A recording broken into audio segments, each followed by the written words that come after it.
My name is Cynthia McIntosh, and I welcome you to Word Alive Ministries, called to encourage you and I to have a deep, intimate relationship with Christ.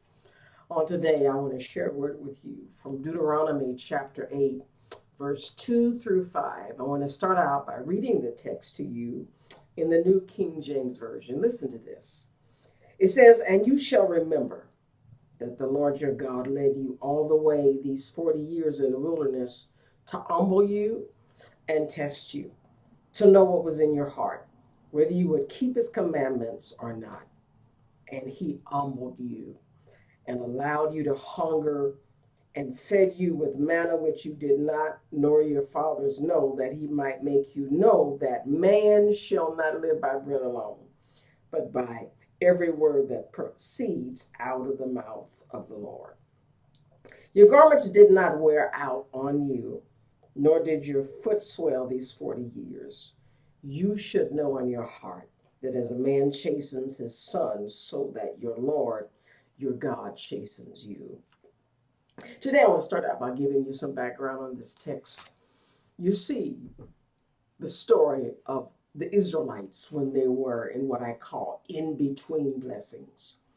They had come out of Egypt after being there in slavery for 400 years, and they were on their way to their promised land. And in between that journey of bondage to their promised land, they spent 40 years in the wilderness. During that time, they were in what I call God's classroom of learning. And I love sharing this today because sometime before God can get us to a specific place of blessing, he first has to give us learning, a class, to give us what we need so we can be successful when we get there. And in this case, the Israelites needed to learn humility. In this text, while they were in the desert, the Lord humbled them.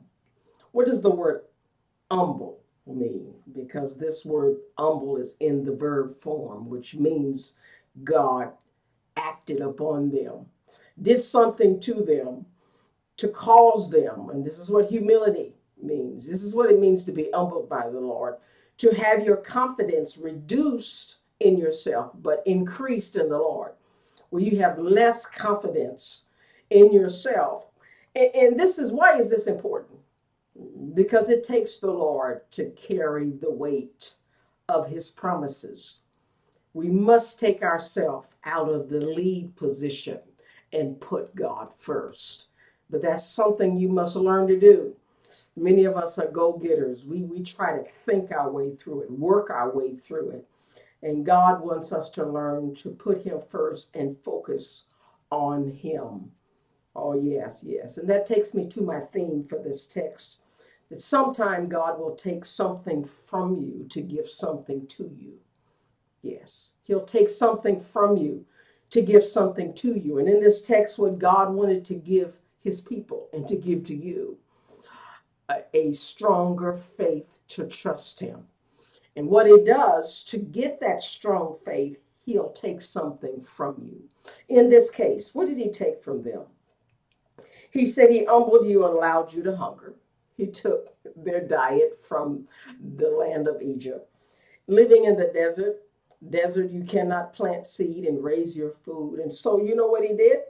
He called them to live off of manna, bread from heaven. Can you imagine trusting God every day to give you food to eat when you don't have the ground to plant seed to feed yourself? God wanted them to get their mind off of their efforts and their minds on him. And I want you to know today, God will do the same to you. He'll take something from you to give something else to you. Yes, yes. When God takes something from you to humble you, what he does, he increases your faith in him. And so he humbled them and tested them. And he says, he fed you with manna which you did not know, that he might make you know that man shall not live by bread alone. In other words, it's not about you, it's about him.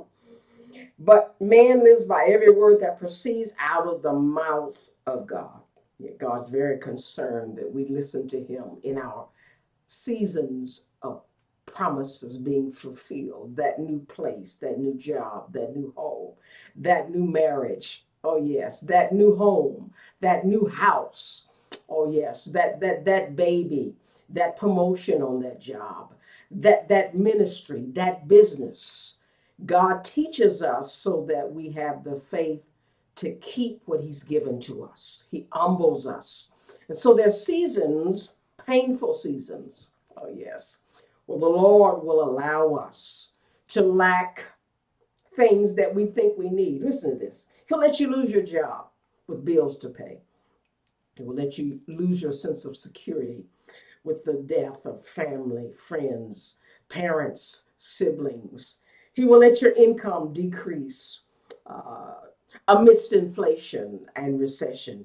He'll let your landlord increase the rent and your salary has decreased. He'll allow your baby to abort itself inside the womb after being placed there by artificial insemination. Oh, yes, God allows difficult times to come into our life, seasons that are painful and difficult, where he has to carry us.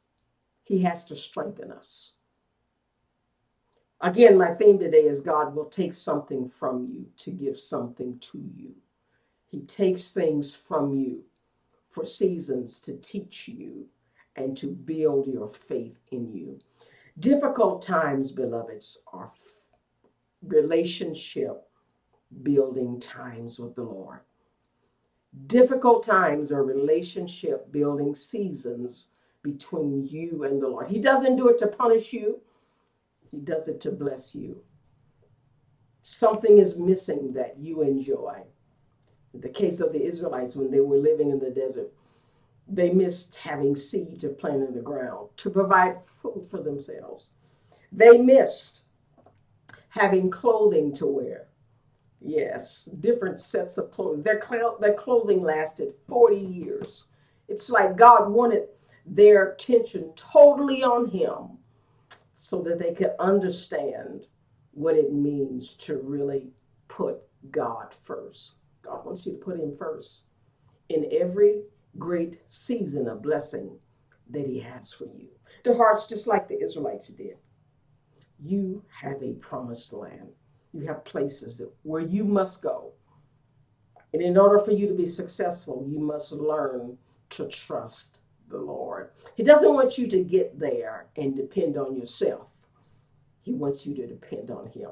Keep him there. And for this reason, he takes something from you to give something to you.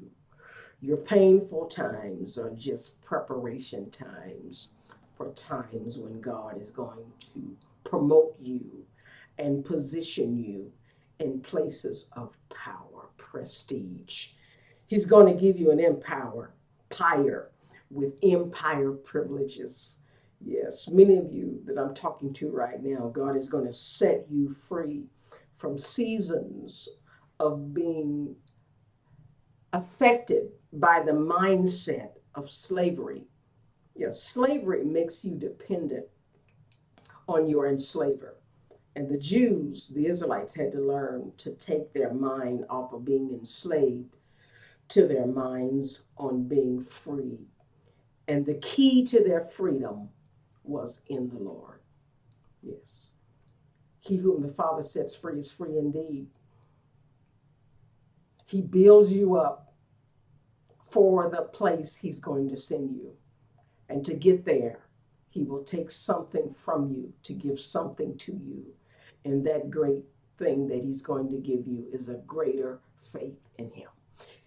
His support in your life will carry you during difficult times to show you that he is the one to guide your life. He will humble you. He will convince you that he is the best guide in your life. Well, beloveds, I've got to go. God bless you, and I look forward to sharing again with you soon.